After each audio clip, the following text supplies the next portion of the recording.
Today on This Sonic Obsession, Lost, Now Found. We'll give you the details in a minute.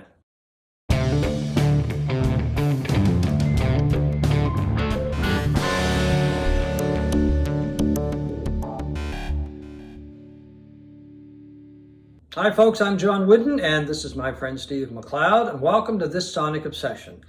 This is going to be the first of a new feature that we're going to present every once in a while, and we're going to call it Lost, Now Found. At least in our minds, we're going to feature some artists, some albums, maybe even some songs that didn't really get a lot of attention when they were released, or for some reason have totally disappeared off the radar. So I think I'm going to let Steve take over with David and David. Yeah, this was the band that I thought of immediately when John, presented this as an idea, Boomtown by David and David.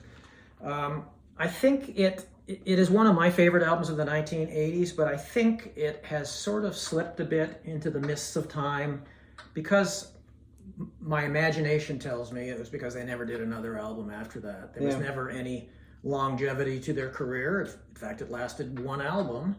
And but then you called me last night and you say, Mazzy did a piece on this album. Norman Maslov, our YouTube friend, just mentioned that on his feature. It's the Music Stupid, number 12, I believe. Yeah, it's one of our favorite content providers in the vinyl community. And I began to question myself, am I wrong? If Mazzy knows it, maybe they are still. But Mazzy knows a lot of stuff. Yeah, he knows a lot of stuff. So anyway, I'm going to stick with this. Boomtown by David and David. David Bearwald and David Ricketts were two LA session musicians, songwriters, and multi-instrumentalists who landed this contract with A&M, and they produced Boomtown in 1986. One of my favorite albums of the decade. It's very strong melodically. It's an album that you can sing to some of the songs, like the single off it, Welcome to the Boomtown. It's an album that's almost anthemic in its melodies, and yet it has this really dark underbelly lyrically. And I think Bearwald probably was the lyricist in this group because his solo stuff after that was also very dark and almost depressing, but very poetic. He's a great lyricist.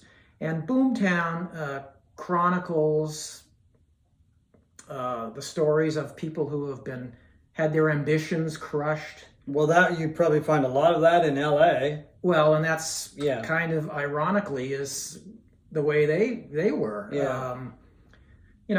It's an album about crushed ambitions, failed relationships, drug abuse, even partner abuse. In short, it's not a pretty ride at times. And it came out at a time when hair bands walked the earth like dinosaurs. Oh, gee, thank God they became dinosaurs, is my comment. The songs of that time where they were singing about girls and partying and all of this stuff. Yeah. And these guys were singing about, depressing things, like failing to make it in the music business. Boomtown, I think, refers to probably Hollywood and Los Angeles. Probably, yeah. And this album is about people who have all of these. They want to strike it rich and they want to make it big, and in the end, nothing happens. At the end of the semi-title track, "Welcome to the Boomtown," this kid who drops out of college and never goes back. He smokes too much and has a permanent hack. He deals dope from a Denny's and has a table in the back. That's kind of the arc of all of these songs. And it is a fantastic album. It was mastered by Bernie Grundman, so it sounds really good. Although if my one criticism of the album is that it does suffer at times. I hated a lot of 80s production. Yeah. There's an over-reliance on drum machines on this, and that sort of ruins it. Not ruins it, but it's an annoyance for me. Yeah. But otherwise, it's a fantastic album. It struck gold. It reached gold in the United States, which means it sold a minimum of 500,000 copies. Yeah, it's not bad. Which is not bad for a first album. I mean, it's not Bon Jovi good, but certainly it was a really good start for them, and they never went back to it. They never went Any idea why? It's never been articulated publicly. Okay. I'm assuming it. Well, what is it always? Ego and artistic differences, as they say. Personality problems and all that. They did do a brief collaboration after that, and we'll get to that later because it's an interesting story. Bearwald went on to a solo career after that really didn't do a hell of a lot. In 1990, he put out his first solo album, Bedtime Stories. It is an absolutely fantastic album, and one of the great things about revisiting Boomtown is I realized how good this album was. I hadn't heard it in years, and honestly I think this is better than Boomtown. Okay. It's just a more mature work. It doesn't have drum machines. Okay, I don't think. well, that's a good thing. And just a fantastic album, but it didn't do well. It got critical raves, as did Boomtown, but did poorly commercially. He did another album in '92 called Triage, which was also very good, but it was kind of the story of the crushed ambitions, the musical dreams that don't materialize. And in fact, there's an interesting side story to their careers. In 1992, a bunch of like-minded, disillusioned musicians in Los Angeles decided we need to learn to love music again, and they decided to have jam sessions on Tuesday nights. They got together. Bearwald and Ricketts were among them. There was 6 or 7 of these guys, and they drank, they had fun, and they played music. And one of the guys was going out with a young Sheryl Crow. Oh yeah, who at that time was not known at all. She'd performed backup vocals with people like Don Henley and most famously with Michael Jackson, but she had never put out an album of her own. She did get a contract with A&M, and she started working on an album, but A&M, by all accounts, wanted more of a pop princess than a serious musician, and she did not like the stuff that they were recording. So her boyfriend was in this group of jammers, which was called Tuesday Night Music Club. Oh, right, okay, So you recognize there that. You go, yeah. Okay. So he persuaded Sheryl Crow to come out, and there was some chemistry there, and they started putting together songs, and Crow asked the rest of the guys, "Do you mind if I use that as the name of my debut album?" And it just rocketed her to stardom. Oh, by all means, yeah. She sold 7.5 million copies, and she became one of the biggest recording artists of the 1990s, let alone female artists of the time. But it also caused dissension within that group. Oh, really? Okay. Some of the other guys thought, even though they all shared songwriting credits for that album. Yeah. Or if I got it here. Tuesday Night Music Club. Even though they shared songwriting credits, like Bearwald has songwriting credits on 7 of the 11 songs. Okay. Ricketts on 4, and the others various combinations, all of them with Crow, of course. And they just thought that she was taking a little too much of the credit. Oh, okay. And that their contributions were kind of understated, and it sort of hit a peak when Crow performed for the first time on Letterman, and Letterman interviewed her, and he said, "Are these songs autobiographical?" And she said yes. And that, okay.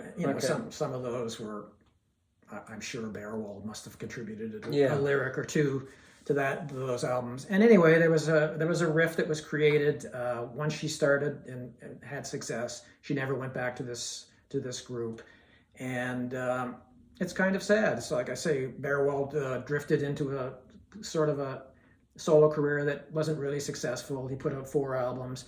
He later got into soundtrack work and has been fairly successful at that. Ricketts went on to do more session work and collaborating with people like Robbie Robertson and Tony Childs and Meredith Brooks.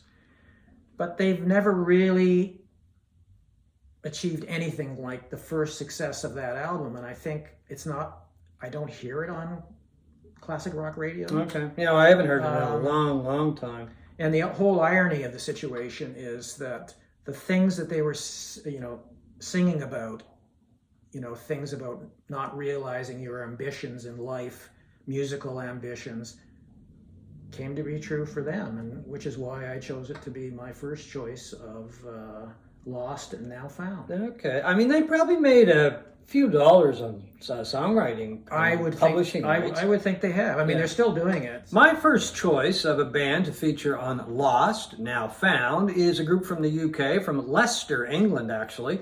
It's called Family. The band is called Family. The first album by the group is called Music in a Doll's House.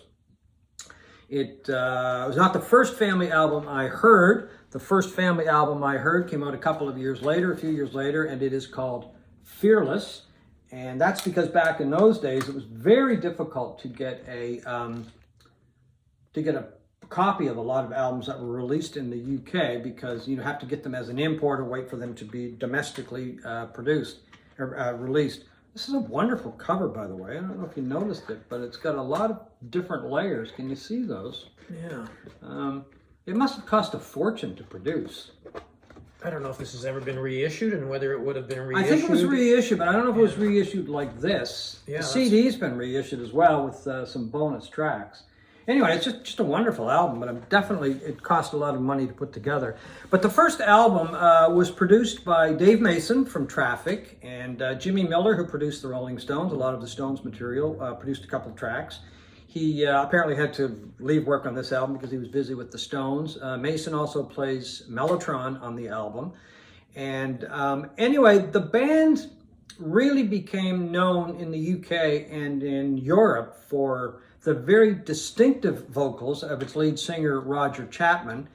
And distinctive is one way to put it, because it's... Is it off-putting? I've never heard him. It can be.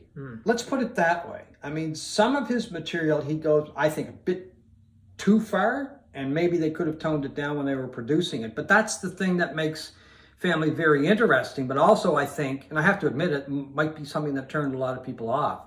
His voice has been described as reminiscent of sandpaper, and much like Rod Stewart's voice, that gravelly sound, right? But I think the best description I heard of it, which is probably not something that Chapman liked, was a bleeding vibrato and an electric goat. I've never heard an electric goat, but anyway, you get my drift, I hope, because it's a very distinctive voice. And one that may be an acquired taste. I know with me it was. Kind of sounds like it. Oh yeah. But when he's mellow, he's got a great voice. He was an influence on Peter Gabriel. In Gabriel's singing, you can hear Roger Chapman. He was an influence. That blows me away because I love Gabriel's. Yeah, vocals, so well, but he didn't take it as far as Chapman. Let's put it that way. He took the he bleeding, toned it down. He took the bleeding electric goat out. Right, and he was an influence on Jethro Tull. They've been called a progressive band. I don't get that. Some of the stuff may be a little proggy, but there's just as much of a folk element in there. There's a jazz element in there, and there's just really a good old rock and roll element in there as well. Maybe the reason that they were thrown in with the prog group is they used a mellotron, because Mason played that on the first album, and they also used a cello, which was not very common for albums back in those days. Well, it's still not common for albums these days. And a saxophone and a flute. So maybe that was one of the reasons they got thrown in. Well, there. I think a lot of bands in that period in England did get thrown in with the prog groups. Like you said, to your point, like if you play something slightly different, it's regardless of whether it's really more folk inflected than prog, you still get lumped in with that. Yeah, and we saw that with so many bands. Yeah, and Chapman's vocals would, they would be toned down when it came to some of that lighter, mellower, folkier material. I happen to like his voice. It took a while, I must admit. He's still singing. Put out an album in 2021, so he's still at it. I don't think he has huge crowds or anything. He was touring for a while. I'm not sure if he's doing any live dates now or not. But Family produced 7 albums over the course of their career. They started out in 1968 with Music in a Doll's House, and then called it a day in 1973. They have done a couple of reunions, And those reunions have really been very popular. In fact, some of the dates were so popular that they added dates to that, right? And as I said, Chapman he's still singing, so his voice is still there. A lot of the members over the years have left. They're not playing anymore with the band, but some of the people that did play with Family over the years are still there. If there will be any more live dates, they have played on some of the reunion dates. Some people associated with the band over the years include John Wetton, who played with King Crimson. He played with Asia, and of course he played with Roxy Music for a time. Nicky Hopkins did some work with the band. Eddie Kramer engineered the first album. Kramer was engineer on material by the Beatles, the Stones, Hendrix. I mean, he's worked with a lot of people. The band broke up in 1973, and then Chapman and the guitar player, Charlie Whitney, who had been the core of Family, formed a group called Streetwalkers. And that included over various times, Bobby Tench, who had played with Jeff Beck, Michael Giles, who had played in King Crimson, Mel Collins, who had also played in King Crimson. So there's a lot of really good musicians have come out of this whole Family and then into Streetwalkers. As I said, Chapman is still playing, released an album in 2021, and has done some solo touring, as well as I said, the reunion tours with Family. But he made a quote recently in Mojo magazine, which I thought I would share with you, and it kind of sums him up. So it might be one of the reasons why they didn't get to be as big as I thought they might get, because it might be an attitude thing. I'm not quite sure. But anyway, when he was describing himself, he said, "I just get on stage and sing things I like. I'm not doing it for anybody else. I'm selfish like that. I will accept other people's point of view on my music as long as it coincides with mine." So I don't think there was a lot of bend to Roger Chapman's career over the years. Doesn't sound like it. Yeah. But as I say, he's 80 years old and he's still singing, still has a very unique voice. And I really like the band. I think they're very unique, very talented group of individuals. Really thought they might become more popular than they did, and still enjoy listening to them. But if you're going to start anywhere with Family, I would pick up the first album, Music in a Doll's House. And this does feature Rick Gretsch on bass before he left to join Blind Faith. Anyway, we hope you have enjoyed our first edition of Lost, Now Found, on this Sonic Obsession.